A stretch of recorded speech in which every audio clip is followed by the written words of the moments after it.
माजी केंद्रीय राज्यमंत्री रावसाहेब दानवे यांच्या नातवासह 9 जणांविरोधात नाशिकमध्ये गुन्हा दाखल झालाय।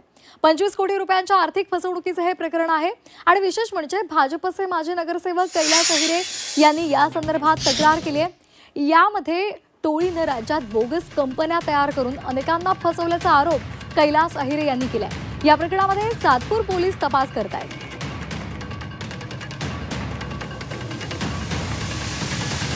या संदर्भात अधिक माहितीसाठी आपण जाणार आहोत आमचे प्रतिनिधी योगेश खरे यांच्याकडे। योगेश, हे संपूर्ण प्रकरण आपण पाहिलेलं आहे, आता या संदर्भात काय नेमकी कार्यवाही झालेली आहे? रावसाहेब दानवे यांची प्रतिक्रिया समोर आली आहे का?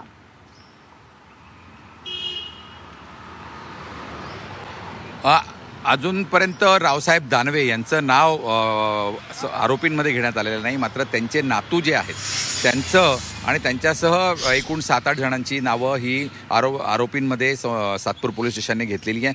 तक्रारीमध्ये कैलास अहिरे, उद्योजक कैलास अहिरे जे आहेत त्यांनी आपल्या तक्रारीमध्ये रावसाहेब दानवे यांच्या मध्यस्थीनं हे सगळं प्रकरण घडलं असं म्हटलं आहे, मात्र त्यामध्ये दानवे यांना आरोपी करण्यात आलेलं नाही। त्यामुळे एकूणच जर प्रकरण आपण बघितलं तर एखाद्या कंपनीमध्ये शेअर्ससाठी गुंतवणूक करणं आणि त्यातून त्यांचे शेअर्समध्ये भागीदारी घेणं आणि कंपनी मोठं करणं असं आश्वासन हे माजी केंद्रीय मंत्र्यांनी दिलं होतं असं कैलास अहिरे यांनी आरोप केलेले आहेत। त्यांनी जी फिर्याद सातपूर पोलीस स्टेशनमध्ये दिली आहे त्यानुसार त्यांचे नातू म्हणजे दानवे यांचे नातू आणि त्यांचे काही सहकारी अशा सगळ्यांनी मिळून ही फसवणूक केल्याचं त्यांनी त्यामध्ये म्हटलेलं आहे। त्यामुळे एकूणच आता सातपूर पोलीस या सर्व ज्यांची आरोपींची नावं आहे त्या सर्वांना या ठिकाणी पाचारण करतील, त्यांच्याकडून त्यांचे जबाब घेतील आणि त्यानंतर पुढे ही कारवाई केली जाईल।